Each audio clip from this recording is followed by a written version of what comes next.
तो आज हम लोग अपना टॉपिक स्टार्ट करने जा रहे हैं इंड्यूस्ड कंजप्शन। क्या स्टार्ट करने जा रहे हैं? Induced consumption. अब देखिए इंड्यूस्ड कंजप्शन क्या होता है। हिंदी में ऐसे बोलते हैं प्रेरित उपभोग। इंड्यूस्ड कंजप्शन का नाम क्या है? प्रेरित उपभोग। अब देखिए इसका मतलब क्या होता है। इसका मतलब ये होता है सिंपल कि जो चीज इंड्यूस का मतलब है जो चीज मोटिवेटेड हो, मोटिवेटेड हो, या मैं ये कह सकता हूँ जो चीज कैसी हो, इंस्पायर्ड हो। ठीक है ना, उसे ऐसे कंजम्पशन को क्या बोलते हैं? इंड्यूस कंजम्पशन बोलते हैं। ठीक है ना। और ये चीज ये किससे इंस्पायर्ड होता है, किससे मोटिवेटेड होता है? ये इनकम से मोटिवेटेड होता है। बात समझ में आ रही है कि इनकम यदि मान के चलिए तो थर्सडे का आप बालाजी वाले ग्रुप में नहीं हो के दिव्या? तो बालाजी वाले ग्रुप में शेयर किया तो था मैंने लेक्चर।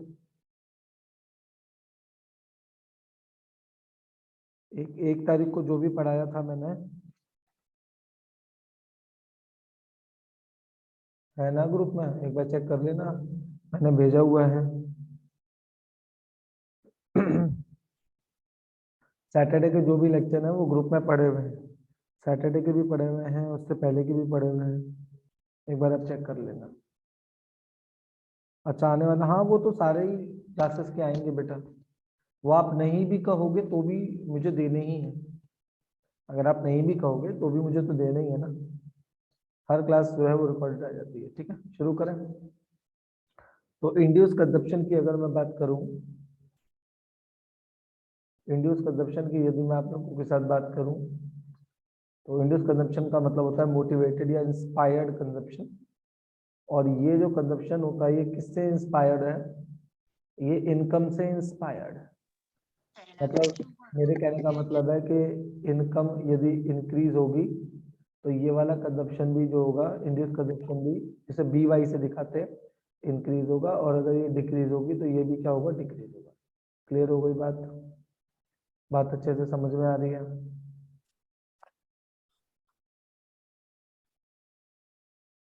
अच्छा, एक बच्चा मेरी क्लास में 7068 से उसने एंट्री करी है। आप प्लीज अपने ओरिजिनल नाम से एंट्री कीजिए। I request 7068 Nishi. ओके, नाम को जो है वो ओरिजिनली रखिए ताकि जो अगर मैं आप लोगों की अटेंडेंस लूं तो मैं अच्छे से ले पाऊँ अटेंडेंस। तो यदि इनकम इंक्रीज होगी तो इंड्यूस्ड कंजम्पशन भी इंक्रीज होगा। इनकम डिक्रीज होगी तो इंड्यूस्ड कंजम्पशन भी डिक्रीज होगा। मतलब मेरे कहने का मतलब है कि दोनों के बीच में कैसा रिलेशन होता है? पॉजिटिव, या मैं बोल सकता हूँ दोनों के बीच में कैसा रिलेशन होता है? डायरेक्ट रिलेशन होता है। समझ में आ गई बात? मतलब टोटली जो आपका इंड्यूस्ड कंजप्शन है ये सीधा सीधा जो है वो इनकम पर डिपेंड करता है। ये जो मैंने बी वाई बताया है ये बी वाई ही इंड्यूस्ड कंजप्शन, ये बी वाई क्या है? Induced consumption. क्लियर हो गई बात? और ये सीधा सीधा आपके वाई यानी इनकम पर डिपेंड करता है। इनकम और इंड्यूस्ड कंजप्शन में डायरेक्ट यानी पॉजिटिव रिलेशन होता है। क्लियर हो गई बात? इनकम बढ़ेगी तो इंड्यूस कंजप्शन बढ़ेगा, इनकम कम होगी तो इंड्यूस कंजप्शन भी कम हो जाएगा। क्लियर हो गई बात? अब आगे इंपॉर्टेंट क्या है? आगे इंपॉर्टेंट ये है कि अगर इनकम जीरो हो गई, अभी उतारना कुछ नहीं, अभी सिर्फ समझिए, नोट्स अभी मैं लिखवाऊंगा, लिखवा नहीं रहूंगी, अभी सिर्फ समझिए। अगर मैंने आपसे ये कहा कि इफ यदि मेरी इनकम जीरो हो गई, अगर मेरी इनकम जीरो हो गई तो ये समझ लीजिएगा देन बी वाई यानी इंड्यूस कंजम्पशन भी जीरो ही होगा। ठीक है जी? मतलब ये पिछले वाले की तरह नहीं है, ऑटोनोमस कंजम्पशन जीरो नहीं हो सकता पर इंड्यूस कंजम्पशन जीरो हो सकता है। समझ में आ रही है बात? नहीं आ रही? अब ये इंड्यूस कंजम्पशन क्या है एक्चुअल में, मैं आप लोगों को ये बताता हूँ। इंड्यूस कंजम्पशन मतलब मेरा एक्स्ट्रा कंजम्पशन, जो जिस इंड्यूस कंजम्पशन की हम बात करते हैं वो हमारा एक्स्ट्रा कंजम्पशन होता है। मेरी बात समझिए, जो चीज मैं समझाने की कोशिश करूँ। हम जो भी कंजम्पशन करते हैं, हम जो भी कंजम्पशन करते हैं उस कंजम्पशन के अंदर एक्चुअल में दो पार्ट होते हैं, एक होता है ऑटो और जिसे हम लोग ऑटोनॉमस बोलते हैं, और जो भी होता है एक दूसरा पार्ट होता है जिसे हम लोग बोलते हैं इंड्यूस। हम अपनी लाइफ में एक छोटे से छोटा पेन भी खरीदते हैं। हम अगर अपनी लाइफ में अगर एक छोटे से छोटा पेन भी खरीदते हैं तो उस पेन को खरीदने के लिए भी हम ये दो तरीके का खर्चा करते हैं, एक ऑटोनॉमस है और एक, ये दोनों तरीके का खर्चा हम लोग करते हैं। समझ में आ गई बात। अब इसका मैं प्रैक्टिकल उदाहरण आप ही के सामने आप ही की क्लास में किसी भी एक बच्चे के साथ लूंगा। बताइए कौन करेगा मेरे साथ एग्जाम्पल प्रूफ? कौन करेगा मेरे साथ एग्जाम्पल प्रूफ? चलिए किसको लूं मैं? मैंने ले लिया, चलो रिया को ले लिया। रिया चौहान, रिया चौहान आप हो क्लास में? Yes sir. चलिए आप ही के ऊपर मैं एग्जाम्पल लेता हूँ बेटा। मान लो रिया के हाथ में जो पेन है बेटा, उस पेन की कीमत क्या है? ऐसे ही रैंडम कुछ, सर 10 रुपीज। चलो 10 रुपए। और मुझे नहीं पता कि रिया के घर की इनकम क्या है, होगी कुछ, हम नहीं उसमें लिख रहे क्या है, लेकिन जो भी है जीरो से तो ज्यादा ही है, पॉजिटिव है, कुछ भी हो सकती है। अब ऐसी कंडीशन में रिया ने जो पेन खरीदा वो कितने रुपए का खरीदा? 10 रुपीज का खरीदा। समझ में आ रहा है? इनकम जो भी है, मुझे नहीं पता इनकम क्या है, बट जो भी है पॉजिटिव।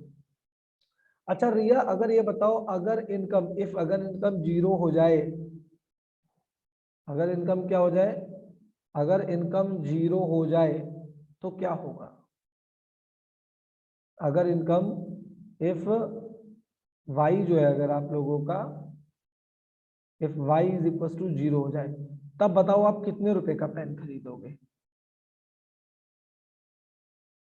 सर फिर कंजप्शन भी कम हो जाएगा। कम हो जाएगा, बट ऐसा तो नहीं है कि पेन ही नहीं खरीदोगे या पढ़ाई नहीं करोगे। कम से नो कम, सर। हाँ कितने रुपए का पेन खरीदोगे कम से कम? जो आपको लगता है कि इतने रुपए का पेन तो मुझे तब भी खरीदना ही पड़ेगा, बताइए। सर 5। चलिए 5 ले लेते हैं, 5। और थोड़ा मैं और कम कर लेता हूँ, मैं कह रहा हूँ मार्केट में 2 और 3 रुपीज वाले जो चाइना पेन आते हैं वो भी आपने ले लिए, मोट वाले 3 रुपीज का ले लिया। इतना तो करोगे, इतना तो करना ही पड़ेगा ना, इतना भी नहीं करोगे, इतना तो करना ही पड़ेगा एजुकेशन के लिए। अब यानी ये, इसने जो अभी जो 10 रुपए का पेन यूज किया है, इसके हम लोग दो टुकड़े कर सकते हैं। एक है ₹3, एक क्या है, एक है ₹3 और एक है ₹7। ये 3 रुपए तो वो खर्चा है जो ये लड़की करेगी ही करेगी, ऑटोनोमस है। ऑटोनोमस है मतलब इनकम हो या ना हो, इनकम बढ़े या घटे, ये इसका जो खर्चा है ये तो कांस्टेंट रहेगा। 3 तो इसे करने ही करने, वो तो फिक्स है। लेकिन 7 रुपए इसने एक्स्ट्रा क्यों खर्च करे? एक बात बताओ रिया, आप तो 3 रुपए वाले पेन से भी काम कर सकते थे, पर आपने 10 वाला पेन ही क्यों चुना? क्योंकि कहीं ना कहीं अब हम अपनी इनकम को देखते हुए हम अपना लिविंग स्टैंडर्ड चुनते हैं। समझ में आ रही है बात? ऐसा नहीं है कि हमें मार्केट में चीजें सस्ती नजर आ नहीं रही होती है, बट हम अपनी इनकम के अकॉर्डिंग अपने लिविंग स्टैंडर्ड से मैच करती हुई चीजें लेते हैं। ठीक है, इस लड़की ने 50 रुपए वाला पेन क्यों नहीं लिया? क्योंकि बहुत महंगा लग रहा था। और 3 रुपए वाला पेन क्यों नहीं लिया? क्योंकि वो इसके स्टैंडर्ड से मैच नहीं कर रहा था या इसको पसंद नहीं है। हम अपनी प्रेफरेंस बना लेते हैं ना अपनी इनकम के अकॉर्डिंग। तो इस लड़की ने 10 रुपए वाला पेन लिया, जिसमें से कि 3 रुपए जो था वो ऑटोनोमस का कंजम्पशन था, तो 7 रुपए हमारा कौन सा खर्चा हो जाएगा? 7 रुपए हमारा कौन सा खर्चा हो जाएगा? इंड्यूस्ड कंजम्पशन हो जाएगा। समझ में आया? और ये इंड्यूस्ड खर्चा कौन सा है? जो इनकम से मोटिवेटेड है। इनके घर में इनकम आ रही है, इसलिए इन्होंने क्या किया, इसलिए इन्होंने 7 रुपए और एक्स्ट्रा खर्च कर दिए। नहीं आएगी तो इस इंड्यूस्ड को ये लोग खत्म भी कर सकते हैं। ये जो इंड्यूस्ड है ये खत्म भी हो सकता है। ऐसा भी हो सकता है कि भाई नहीं है इनकम तो 7 रुपीज खर्च करना जरूरी नहीं है। समझ में आ गई बात? चलिए मैं दूसरा एक और एग्जाम्पल लूंगा किसी बच्चे के ऊपर। अगला एग्जाम्पल कौन देगा भाई? अगला एग्जाम्पल मैं किसके ऊपर लूंगा? मैं लेता हूं, चलो भाई तिवारी जी प्रेजेंट हो क्लास में? Tiwari ji are you in class? Tiwari की तो आवाज ही नहीं आ रही भाई। अच्छा कौन बताएगा? मोक्ष, हाँ भाई हो क्लास में मोक्ष? अच्छा कोई अपने आप ही बता दो भाई, वॉलेंट्री बता दो कोई। है कोई किसी के साथ एग्जांपल लूं? निशी, मुस्कान, कोई एग्जांपल? चलिए हाँ सर ले लो। चलो, तो निशी आई है एग्जांपल के लिए, चलिए आइए एग्जांपल लेते हैं एक बार। भाई निशी एक बात बताओ, आपकी इनकम, आपके घर की इनकम क्या है हमें नहीं पता, कुछ होगी, पॉजिटिव ले लेते हैं, 0 से ज्यादा ही है। आपने अभी जो अपना फोन लिया हुआ है, जो अपना फोन लिया हुआ है मोबाइल फोन, वो कितने रुपए का लिया हुआ है? देखिए उसकी एक लमसम कॉस्ट ले लेते हैं, बताइए एक तो लमसम। कुछ भी ले लो। कुछ भी ले लेते हैं, 15 20 जो भी आप बोलना चाहो बोल दो आप। 35। है 35। 35,000। तो 35,000 का इन्होंने फोन लिया हुआ है। मान के चलिए कि निशी आपके घर की इनकम 1 मिनट के लिए मैं 0 लेके चलता हूँ, कि मान लीजिए आप नहीं कमा रहे हैं, आपके घर में जो फैमिली मेंबर, जो अर्निंग मेंबर है वो नहीं कमा रहे हैं, किसी महीने ऐसा होता है हमारी जॉब छूट जाती है, कुछ हो जाता है, कुछ भी सीन क्रिएट हो जाता है, तब आप ये बताओ, तब आप कितने का फोन यूज करोगे? तब आप कितने का फोन यूज करोगे? 5000। 5,000 का। तो ये 0 इनकम पे भी लड़की 5,000 का यूज कर रही है, तो ये 0 इनकम पर पहली बात तो जो हम खर्चा करते हैं, यही हमारे लिए क्या कहलाता है? ऑटोनोमस कंजप्शन कहलाता है, सी बार कहलाता है। यानी इस 35,000 को मैं 2 हिस्सों में तोड़ सकता हूँ। किस किस में? एक तो तोड़ सकता हूँ मैं 5,000 में, और बाकी का क्या बचा? 30,000। इस लड़की का काम 5,000 में भी चल सकता था, तो 5,000 कैसा खर्चा है? 5,000 कैसा खर्चा है? ऑटोनोमस। लेकिन 30,000 जो इसने एक्स्ट्रा खर्च करे हैं वो क्या है? वो इंड्यूस्ड है। अब आई बात समझ में? एग्जाम्पल से ही समझ में आ रहे हैं मैं क्या समझा रहा हूँ? Yes sir. समझ में आया? अब ऐसा हो सकता है हमारा, अब ऐसा हो सकता है हमारा कि भाई कल को इनकम ना हो तो ये इंड्यूस हम नहीं करेंगे, कोई जरूरी है एक्स्ट्रा खर्च करने, लेकिन 5,000 तो तब भी होंगे, खर्च करने पड़ेंगे या नहीं करने पड़ेंगे? मतलब बेसिक जरूरत है तो पूरी तब भी करोगे ना। इसीलिए मैंने आप लोगों को कहा है, इसीलिए मैं आप लोगों को समझा रहा हूं कि C bar cannot be zero, cannot be zero. मतलब सी बार कभी भी क्या नहीं हो सकता? ऑटोनोमस कंजम्पशन क्या नहीं हो सकता? जीरो नहीं हो सकता। लेकिन जो बी वाई है, जो इंड्यूस्ड कंजम्पशन है, वो कैन बी जीरो, वो जीरो हो सकता है। आ गई बात समझ में? नहीं आई तो मैं, अच्छा कई बार बच्चे ये कहते हैं सर, जो आप ये इंड्यूस्ड कंजम्पशन पढ़ा रहे हो, ये जो आप इंड्यूस्ड कंजम्पशन पढ़ा रहे हो, इंड्यूस्ड कंजम्पशन, इसे आप बी वाई से निकालते हो, इसे आप बी वाई से निकालते हो, ये मतलब क्या है? या आप बी वाई से निकालते हो, मतलब क्या है इसका? देखिए बी का मतलब दुनिया जानती है, बी का मतलब होता है एमपीसी, सभी को पता है। बी का मतलब क्या है? एमपीसी। और वाई का मतलब क्या है? इनकम। वाई का मतलब क्या है? इनकम। तो जब आप लोग इंड्यूस्ड कंजम्पशन निकालना चाहते हैं, यानी आप जो एडिशनल कंजम्पशन निकालना चाहते हैं, तो उस एडिशनल कंजम्पशन को निकालने के लिए आप लोगों को एमपीसी को मल्टीप्लाई करना पड़ेगा किससे? वाई से। किससे मल्टीप्लाई करना पड़ेगा? वाई से मल्टीप्लाई करना पड़ेगा। समझ में आई है बात? नहीं आई? बताइए, बात समझ में आई नहीं आई? भाई इतनी बात क्लियर है? इतनी बात भी नहीं आई समझ में? Yes sir. अब इम्पोर्टेंट बात क्या है समझने वाली? इम्पोर्टेंट बात ये है समझने वाली कि जो बात हम लोग इंड्यूस कंजम्पशन में लिखते हैं, अभी तक मैंने नोट्स नहीं लिखवाए, तो आइए जरा इंड्यूस कंजम्पशन के हम लोग कुछ नोट्स भी लिख लेते हैं। इंड्यूस्ड कंजम्पशन के कुछ नोट्स भी लिख लेते हैं। तो हम लोग ये कहेंगे कि induce consumption it is directly related, it is directly related with income या डिस्पोजेबल इनकम, जो भी आप कहना चाहो। दैट इज, मेरे कहने का मतलब ये है कि जितनी तेजी से इनकम बढ़ेगी, उतनी तेजी से इंड्यूस्ड कंजम्पशन भी बढ़ेगा, इंड्यूस्ड कंजम्पशन भी बढ़ेगा। समझ में आ रही है बात?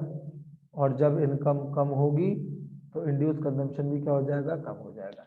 So it is directly related with income, as increase in income, जैसे जैसे इनकम बढ़ती है, induced consumption, induced consumption, consumption also increases, also increases, increases and vice versa, और जैसे जैसे कम भी हो जाता है, हाँ या ना। और ये तो खैर एग्जाम्पल है, ये तो खैर एग्जाम्पल है, तो इसे हम बॉक्स में कर लेते हैं, इसे हम बॉक्स में कर देते हैं। क्लियर हो गई भाई बात? नहीं हुई? बात समझ में आ रही है? और फिर हम Yes, लोग sir. इसके बाद क्या लिखेंगे? फिर हम लोग ये भी बात लिखेंगे कि it is zero, it is zero, ये जीरो हो जाती है when y is equal to zero. जब इनकम जीरो होती है तो ये भी क्या हो जाती है, induce consumption is zero when y is equal to zero. मतलब जब इनकम जीरो हो जाएगी तो इंड्यूस कंजम्पशन भी जीरो हो जाएगा। समझ में आ गया? it is denoted by, it is denoted by MPC into income, यानी वी कैन से, ये भी बोल सकते हैं या आप इसे सीधा B into Y बोल सकते हैं, क्योंकि MPC को B बोलते हैं, इनकम को Y बोलते हैं। क्लियर है भाई? बात समझ में आ गई? Yes, sir. यही आपका इंड्यूस कंजम्पशन है, यही आपका इंड्यूस कंजम्पशन है, यही आपका मोटिवेटेड कंजम्पशन है, मोटिवेटेड कंजम्पशन है, यही आपका इंस्पायर्ड कंजम्पशन है, यही आपका एडिशनल कंजम्पशन है। जो आप कहना चाहो सब यही है, यही आपका एडिशनल कंजम्पशन है। कितने बच्चों को बात समझ में आ रही है? क्लियर है भाई बात? अगर मन में कहीं ऐसे दुविधा लगे तो आप पूछ सकते हैं मुझसे, ठीक है जी? कोई दिक्कत? सभी को समझ No, में, सभी को समझ में आ गई बात? आगे बढ़ते हैं। अब आगे की कहानी क्या कहती है? चलो ये सारी बातें समझ में आ गई। अगर मैं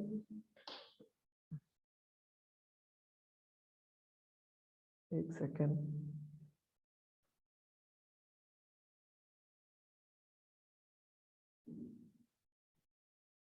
ठीक है, ये समझ। अब इसका आ जाता है टेबल, अब इसका आ जाता है शेड्यूल।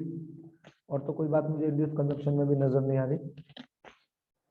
अब इसका आ जाता है, क्या आ जाता है? शेड्यूल। और कोई बात आएगी तो मैं बता दूंगा, एक दो लाइन की जाए तो आप जगह छोड़ सकते हैं। अब अगर मैं इंड्यूस्ड कंजप्शन की, इंड्यूस्ड कंजम्पशन की अगर मैं आप लोगों के सामने अगर मैं शेड्यूल बनाऊं तो शेड्यूल कैसे बनेगा भाई?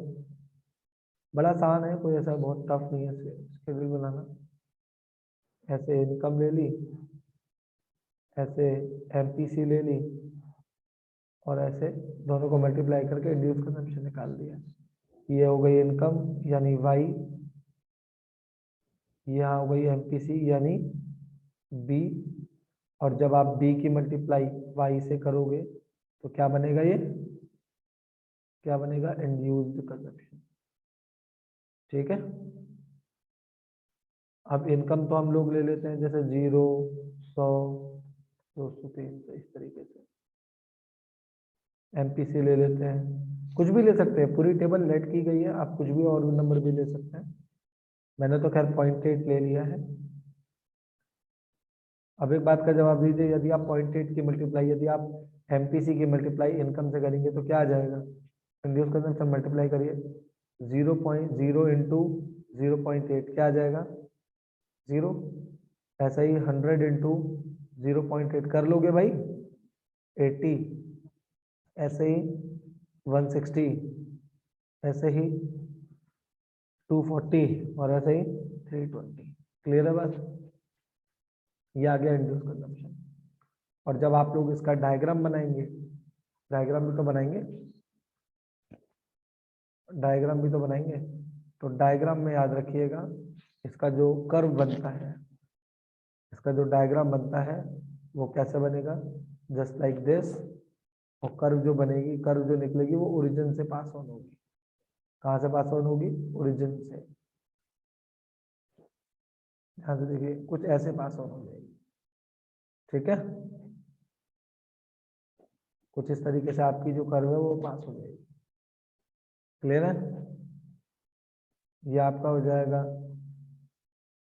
ये आपका हो जाएगा इनकम।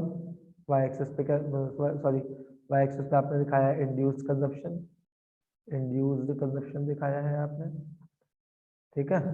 ये हो जाएगा ओरिजिन, ये हो जाएगा एक्स एक्सेस। एक्स एक्सेस में आपने क्या दिखाई है, इनकम दिखाई है। और इंड्यूस्ड कंजप्शन को किससे दिखाते हैं, बी वाई से। किससे दिखाते हैं, बी वाई से दिखाते हैं। ये बात समझ में आ रही है या नहीं आ रही है, बताओ जल्दी से भाई। टॉपिक समझ में आ रहा है नहीं आ रहा है, बताइए जल्दी से। Yes, Yes, sir. sir. अब ये चीज साफ साफ ये दिखा रही है, कर्व जो है आपकी, जो कर्व आपने बनाई है, ये कर्व आपकी सीधी सीधी देखिए अपवर्ड स्लोपिंग है। तो अपवर्ड स्लोपिंग तो क्यों है, वो तो आपको समझ में आ ही रहा होगा। अपवर्ड स्लोपिंग कर्व क्यों है, क्योंकि डायरेक्ट रिलेशन था भाई। इनकम जो है, इनकम एंड इंड्यूस कंजप्शन, ठीक है, वो कैसे हैं, आर डायरेक्टली रिलेटेड, ठीक है। और दोनों के बीच में डायरेक्ट रिलेशन है, इसीलिए कर्व कैसे बन रही है, अपवर्ड स्लोपिंग बन रही है। क्लियर है? और ओरिजिन से स्टार्ट होने का रीजन क्या है, कि ओरिजिन से ही स्टार्ट हो रही है, क्योंकि कॉम्बिनेशन जो है वो कोऑर्डिनेट 0 0 के, यहाँ कोई भी कर्व ओरिजिन से तभी स्टार्ट होती है जब कोऑर्डिनेट्स कौन से बन रहे होते हैं, 0 0 पे। तो आप देखिए इनकम 0 पे, इंड्यूस कंजप्शन भी क्या है, 0 है। क्लियर है? ये बात याद रहेगी नहीं रहेगी, बोलो। अच्छा, ये वाला जो एंगल है, वैसे जरूरत नहीं है बताने की, पर बता देता हूँ, ये वाला जो एंगल है, जैसे मान लो मैंने थीटा मान लिया, तो याद रखिएगा theta is less than 45 degree. कोई बताएगा ऐसे क्यों हो सकता है, कोई बताएगा ऐसे क्यों हो सकता है, क्या रीजन है? इसकी जरूरत नहीं है वैसे पढ़ने की, मैं नॉलेज के पर्पज से पढ़ा रहा हूँ। ऐसा क्यों है, आपको लॉजिक पता होना चाहिए। कर्व तो ऐसे भी बन सकती थी, अगर मैं बनाऊं तो कर्व तो ऐसे भी बन सकती थी, जो बेशक ओरिजिन से शुरू होती, ओरिजिन से शुरू होती, बट ऐसे भी तो जा सकती थी, ऐसे भी तो जा सकती थी। पर मैंने ऐसे ही क्यों बनाई, कोई तो लॉजिक होगा। सर क्योंकि डेल्टा सी कम है इन डेल्टा वाई से। क्योंकि एक लॉजिक समझिए, मैंने आपको बताया, ये दो तरीके के मैंने इंड्यूस कंजप्शन के कर्व बना के दिखाए, ठीक है ना। ये दोनों कर्व मैंने बना के दिखाए, यहाँ पे मैंने बी वाई को दिखाया है, यहाँ पे मैंने इनकम को दिखाया है, सिर्फ वाई को दिखाया है, यहाँ पे भी बी वाई को दिखाया है, यहाँ पे भी इनकम को दिखाया है। ये ओरिजिन है, ये वाई एक्सिस है, ये एक्स एक्सिस है, ये बी वाई का कर्व है, और ये भी बी वाई का कर्व है। लेकिन मेरे कहने का मतलब है कि ये कर्व जो है वो गलत है, और ये कर्व जो है वो सही है। कारण क्या है, क्योंकि हम लोगों ने एक चीज पढ़ी थी, क्या पढ़ी थी हमने, एक चीज बताइए। हमने एक चीज पढ़ी थी कि प्रोपोर्शनेट, याद है, proportionate change in consumption is always less than proportionate proportionate change in income. मतलब कंजम्पशन में उतनी तेजी से चेंज कभी नहीं होता जितनी तेजी से इनकम में बदलाव होता है। इसीलिए ये जो कर्व बनती है, जिसका जो डायग्राम बनता है, वो थोड़ा एक्स एक्सिस की तरफ इंक्लाइंड होता है। समझ में आ रही है बात या नहीं आ रही? लॉजिक क्लियर है भाई? Yes sir. अब आगे की कहानी यदि पढ़ाऊं तो आगे की कहानी क्या कहती है, इतना पढ़ लेने के बाद, डायग्राम हो गया, ठीक है जी, ये हो गया, इंग्लिश कंजम्पशन के बारे में बता दिया, ये बता दिया। तो मैं ये बताना चाहता हूँ कि यदि हम लोग कंजम्पशन फंक्शन पढ़ें, यदि हम लोग किसको देखें, टोटल कंजम्पशन को, तो ऐसे बोल सकता हूँ, therefore consumption is the sum of, consumption जो है वो किस किस का सम निकला है, कंजम्पशन दोनों टाइप के कंजम्पशन पढ़ लिए ना, मैं कौन कौन से पढ़ने थे, Autonomous and induced. Autonomous consumption, autonomous consumption, और साथ ही साथ में एक दूसरा होता है जिसे हम लोग क्या बोलते हैं, इंड्यूस्ड कंजम्पशन। क्या बोलते हैं, इंड्यूस्ड कंजम्पशन। बात अच्छे से समझ में आ रही है? अब यदि मैं आप लोगों के सामने पढ़ाऊं, मैं आप लोगों के सामने हेडिंग डालूं, कंजम्पशन, कंजम्पशन फंक्शन, क्या हेडिंग डालिए, कंजम्पशन फंक्शन। इसे हम लोग शॉर्ट में सी फंक्शन भी बोल देते हैं। तो कंजम्पशन फंक्शन यानी C is equal to the sum of C bar plus B Y, इसी को हम लोग बोलते हैं कंजम्पशन फंक्शन, याद रहेगा। और कंजम्पशन फंक्शन कुछ नहीं है, कंजम्पशन फंक्शन क्या है, एक इक्वेशन है जिसे हम इस तरीके से लिखते हैं। और क्योंकि हम क्लास 12th में पढ़ रहे हैं तो मैंने कहा था 12th क्लास में हम एमपीसी को क्या ले लेते हैं, हम एमपीसी को क्या ले लेते हैं, कांस्टेंट ले लेते हैं, जिस वजह से हम लोग लीनियर पढ़ रहे हैं, लीनियर कंजम्पशन फंक्शन पढ़ रहे हैं। कौन सा कंजम्पशन फंक्शन पढ़ रहे हैं, लीनियर। अगर एमपीसी आप कांस्टेंट नहीं रखोगे तो आपका जो कंजम्पशन फंक्शन हो जाएगा वो नॉन लीनियर हो जाएगा। फर्क सिर्फ इतना रहेगा कि लीनियर के अंदर जो डायग्राम बनता है, लीनियर के अंदर जो डायग्राम बनता है वो सीधा सीधा ऐसे बनता है, वो स्ट्रेट लाइन बनती है। कैसे बनती है, वो स्ट्रेट लाइन बनती है। और अगर मान के चलिए, अगर मैं आपसे ये कहूं कि एमपीसी जो है वो वेरिएबल है, वेरिएबल मतलब चेंज हो रही है, तो ये नॉन लीनियर बनेगा, नॉन लीनियर कंजम्पशन फंक्शन बनेगा। समझ में आ रही है बात। और नॉन लीनियर कंजम्पशन फंक्शन का मतलब ये हुआ, क्या हुआ कि जो कंजम्पशन आपका जो कर्व बन रहा है वो समहाउ ऐसे बनेगा, ऐसे झुकता हुआ सा। समझ में आ रही है बात। तो रियलिटी तो ये नॉन लीनियर वाली ही है, अगर मैं सच बात बताऊं तो लीनियर वाला कंजम्पशन फंक्शन रियलिटी नहीं है, बट 12th क्लास में for the sake of simplicity हमें यही पढ़ाया जाता है, ये नहीं पढ़ाया जाता नीचे वाला। क्लियर है भाई, बात समझ में आ गई। Yes, sir. अब इसी बेसिस पे यदि मैं आप लोगों को एक टेबल कराऊं, इसी बेसिस पे यदि मैं आप लोगों को एक टेबल कराऊं, जिस टेबल में मैंने एक इनकम का कॉलम ले लिया, एक मैंने आपके सामने ऑटोनोमस कंजप्शन का कॉलम ले लिया, एक मैंने उसके बाद एमपीसी का कॉलम ले लिया, मतलब सारे कॉलम जो है वो मैं वो कर रहा हूँ, सम अप कर रहा हूँ। देखिए कैसे, एक मैंने ले लिया इनकम का कॉलम, इनकम मतलब वाई, एक मैंने ले लिया ऑटोनोमस कंजम्पशन यानी सी बार, एक मैंने ले लिया एमपीसी का कॉलम, एमपीसी यानी जैसे आप बी बोलते हैं, फिर मैंने एक ले लिया बी इंटू वाई यानी कौन सा हो गया, इंड्यूस कंजम्पशन। और जब दोनों को जोड़ देंगे, सी बार और बी वाई को जोड़ देंगे तो क्या बन जाएगा, कंजम्पशन। तो अब जैसे कि मैंने इनकम लिया, समझिएगा जरा मेरा लॉजिक समझिए क्या पढ़ा रहा हूँ मैं आप लोगों को। तो मैंने क्या करा, मान लीजिए मैंने इनकम ली, इनकम हो गई 0, 100, 200, 300, 400, 500, ऐसे मैंने इनकम के लेवल ले लिए, ठीक है। और कंजम्पशन जो है वो सपोज करो मैंने 40 ले ली, तो ये बात तो तय है कि ऑटोनोमस कंजम्पशन पॉजिटिव और कांस्टेंट रहता है। ये बात तो मैंने लास्ट क्लास में बताई दी थी सभी को कि ऑटोनोमस जो कंजम्पशन रहता है वो एक बार जो हो गया वो कांस्टेंट रहेगा, वो कभी चेंज नहीं हो सकता, ठीक है ना। अब जैसे मान के चलो भाई, अभी मैं एग्जांपल ले रहा था कि भाई निशिन है सपोज करो 35,000 का फोन ले रखा है, तो 35,000 में 5,000 जो है वो उसका ऑटोनोमस कंजम्पशन है और 30,000 जो है वो उसका क्या है, इंड्यूस कंजम्पशन है। कल के मान के चलो निशी ने फोन जो है मैं कहता हूँ 90,000 का ले लिया, 90,000 का कोई आईफोन वगैरह उसे पसंद आ गया ले लिया, तो उसमें ऑटोनोमस कंजम्पशन तो अब भी 5,000 ही रहेगा, वो चेंज नहीं होगा। लेकिन इस बार जो इंड्यूस कंजम्पशन है वो कितना हो गया है, 85,000। तो जो बढ़ता है या जो घटता है वो कौन सा खर्चा होता है, जो बढ़ता है या जो घटता है कौन सा खर्चा होता है वो भाई, Used. वो इंड्यूस होता है। ऑटोनोमस कभी ना बढ़ता ना घटता ना कभी जीरो होता, वो कांस्टेंट ही रहेगा। आई होप आप लोगों को चीजें अच्छे से समझ में आ रही होंगी भाई। अब एमपीसी मान लीजिए मैंने एमपीसी क्या ले लिया, एमपीसी मैंने ले लिया जैसे 0.8 0.8, ठीक है ना, 0.8 0.8 0.8 मैंने ले लिया। क्लियर हो गई बात। ये सब लेट की हुई टेबल है, आप कुछ और भी बना सकते हो। ये मैं लिखूंगा इस टेबल के ऊपर लिखूंगा कंजम्पशन शेड्यूल, ठीक है जी, कंजम्पशन शेड्यूल लिखूंगा। तो अगर मैं एमपीसी की मल्टीप्लाई बी की मल्टीप्लाई वाई से करूंगा तो क्या बन जाएगा, इंड्यूस कंजम्पशन बन जाएगा, जैसे 0.8 इंटू 0 0, 0.8 इंटू 100 कितना आ जाएगा 80, 0.8 इंटू 200 कितना आ जाएगा 160, फिर 240। कर लोगे भाई, ये तो बहुत आसान है। और जब दोनों को जोड़ दोगे सी बार और बी वाई को जोड़ दोगे तो क्या हो जाएगा, जब हम सी बार और बी वाई को जोड़ देंगे तो क्या निकल जाएगा, तो निकल जाएगा आपका कंजम्पशन।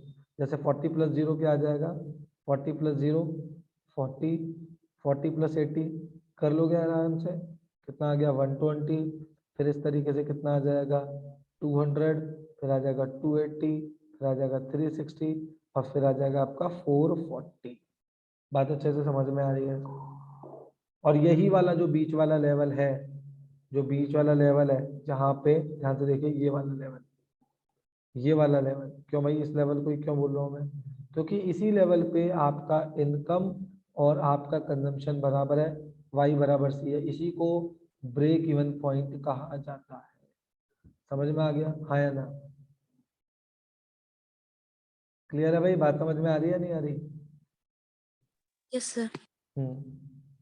इसके ऊपर ऊपर यदि आप देखेंगे तो कंजम्पशन जो है वो इनकम से ग्रेटर है। देखो कंजम्पशन 40, खर्चा इनकम 0, कंजम्पशन 120, इनकम 100। समझ में आता है, consumption is greater than income. इस कंडीशन में जो सेविंग होगी वो कैसी होगी, सेविंग कैसी होगी, नेगेटिव, क्योंकि आपको बैंक से निकाल के लाने पड़ेंगे ना पैसा। भाई एक बात का जवाब दो, आप 120 खर्च कर रहे हो, कमा रहे हो 100, तो 20 कहाँ से खर्च कर रहे हो भाई एक्स्ट्रा, बैंक से लाए होगे ना। और इसके नीचे का जो पोर्शन है उसमें सी जो है वो छोटा है और इनकम बड़ी है, इसका मतलब आप ज्यादा कमा रहे हो, तो पैसा बैंक में डिपॉजिट करोगे, जैसे क्या बोलेंगे, सेविंग इज पॉजिटिव। भाई बात समझ में आ रही है या नहीं आ रही है, बताओ जल्दी। लॉजिक क्लियर है ना, कोई ऐसा Yes, कोई sir. लॉजिकल चीज तो नहीं लग रही? और यदि अब मैं इसका डायग्राम कराऊं, यदि मैं इसका क्या कराऊं, यदि मैं इसका आप लोगों को डायग्राम कराऊं, तो डायग्राम कैसे बनेगा, let's have a look. Diagram कैसे बनेगा, बहुत ही आसान तरीके से हम इसका डायग्राम बना सकते हैं। ठीक है, तो डायग्राम कैसे बनेगा, जो कंजम्पशन की कर्व है, जो कंजम्पशन की कर्व है वो तो पैरेलल ही जाएगी एक्स एक्सिस के, ठीक है। और जो इंड्यूस कंजम्पशन की कर्व है वो कैसे जाएगी, वो ओरिजिन से होती हुई जाएगी इस तरीके से थोड़ा। और जो आपकी कंजम्पशन की कर्व है वो ऐसे जाएगी। मैंने तीनों कर्व बना के दिखाई हैं, और तीनों कर्व जो है वो मैंने, ध्यान से देख लीजिएगा, मैंने तीनों कर्व बनाने की कोशिश करी है। ये हमारा सी की कर्व है, ये हमारी बी वाई की कर्व है, और ये हमारी सी बार की कर्व है। ये एक्स एक्सिस है जिसमें मैंने इनकम को दिखाया है, और ये मेरा वाई एक्सिस है जिसमें मैंने किसको दिखाया है, कंजम्पशन को दिखाया है। कोई दिक्कत परेशानी? और क्योंकि ये कर्व जो है वो दोनों कर्व इस पॉइंट से स्टार्ट हो रही हैं, तो ये मेरा क्या कहलाएगा, इस पॉइंट पे मेरा सी और सी बार इक्वल है। लॉजिक समझ में आ रहा है भाई, डायग्राम समझ में आया नहीं आया? आप तीनों डायग्राम्स को कंक्लूड करके देख लोगे तो ऐसे ही बनेगा। सी बार क्यों, सी बार कांस्टेंट है, 40 40 40 कांस्टेंट है, इसलिए ये पैरेलल टू एक्स एक्सिस बना। ये बात तो क्लियर हो गई होगी भाई। ये कर्व क्या है, ये कर्व तो पैरेलल है ना, पैरेलल टू एक्स एक्सिस है, ये बात तो समझ में आ रही होगी। और जो बी वाई है वो कहाँ से स्टार्ट हो रहा है, स्टार्ट फ्रॉम ओरिजिन। क्यों, ओरिजिन से क्यों स्टार्ट हो रहा है, ओरिजिन से स्टार्ट हो रहा है और पैरेलल टू, मतलब ओरिजिन से स्टार्ट हो रहा है और अपवर्ड स्लोपिंग, क्योंकि इनकम और बीवाई पॉजिटिव रिलेटेड है। अब इस डायग्राम को देखते हुए, डायग्राम अगर हम देखते हैं तो इस डायग्राम को देखते हुए दो ऐसी बातें हैं जो हम लोगों को समझनी चाहिए और इम्पोर्टेंट भी है, जिसे हम लोग बोलते हैं two important observation, two important observations, दो महत्वपूर्ण बातें। वो दो महत्वपूर्ण बातें क्या है, पहली महत्वपूर्ण बात यह है कि आप नोटिस करेंगे कि कंजम्पशन कर्व, जिसे हम सी कर्व बोलते हैं, एंड सी बार कर्व, मतलब ऑटोनोमस कंजम्पशन कर्व, ठीक है, start our starting from same point, are starting from same point on y axis। बताइए भाई, जल्दी बताइए, ऐसा क्या रीजन है? कोई रीजन बताएगा? दोनों के दोनों, ये दोनों इसी पॉइंट से क्यों स्टार्ट हो रहे हैं, क्या रीजन है? फिर जब इनकम जीरो होती है तो इंड्यूस्ड कंजम्पशन भी जीरो होती है। वेरी गुड भाई। देखो सबको पता है C is equal to C bar plus B Y होता है या नहीं होता? और यदि मैं y को जीरो, मैं इनकम जीरो ले लूं, तो इनकम के जीरो होने से क्या चीज खत्म हो गई? क्या चीज खत्म हो गई? इंड्यूस कंजम्पशन तो खत्म ही हो गया ना। तो बचा क्या? समझ में आ गया? तो हम यहाँ पे क्या लिखेंगे कि when income is zero, when income is zero, induced consumption is also zero. Induced consumption is also zero. Induced consumption भी क्या होता है? जीरो होता है। ठीक है। ड्यू टू विच, जिसकी वजह से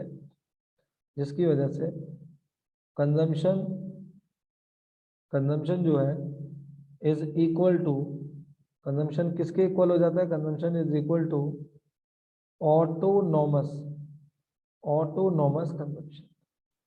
क्लियर है भाई? बात अच्छे से समझ में आ गई या नहीं आई? ठीक है। दूसरी मेन बात अगर आप देखें जरा, तो दूसरी मेन बात आपको क्या नजर आएगी? वो बात ये है कि आपको दिख रहा होगा सी और बी वाई की जो कर्व है वो पैरेलल है, दिखाई दे रहा है? ये कर्व पैरेलल है, ये C curve and B Y curve curves are parallel. Curve लिख लेंगे, curve are parallel to each other, दोनों एक दूसरे के समानांतर है, पैरेलल है। कारण क्या देंगे भाई? रीजन समझ लीजिए, और रीजन। इनका डिफरेंस इंड्यूस्ड नहीं, ऑटोनॉमस कंजम्पशन है जो कांस्टेंट है। वेरी गुड भाई। सी जो है वो किसके इक्वल है? सी बार प्लस बी वाई के। और यदि सी में से बी वाई माइनस करोगे, मतलब इन दोनों के बीच का जो डिफरेंस है वो किसके बराबर है? ऑटोनोमस। इन दोनों के बीच का डिस्टेंस वो क्या है? ऑटोनोमस। और ऑटोनोमस हमेशा कैसे चलता है? कांस्टेंट चलता है। बात समझ में आ रही है नहीं आ रही?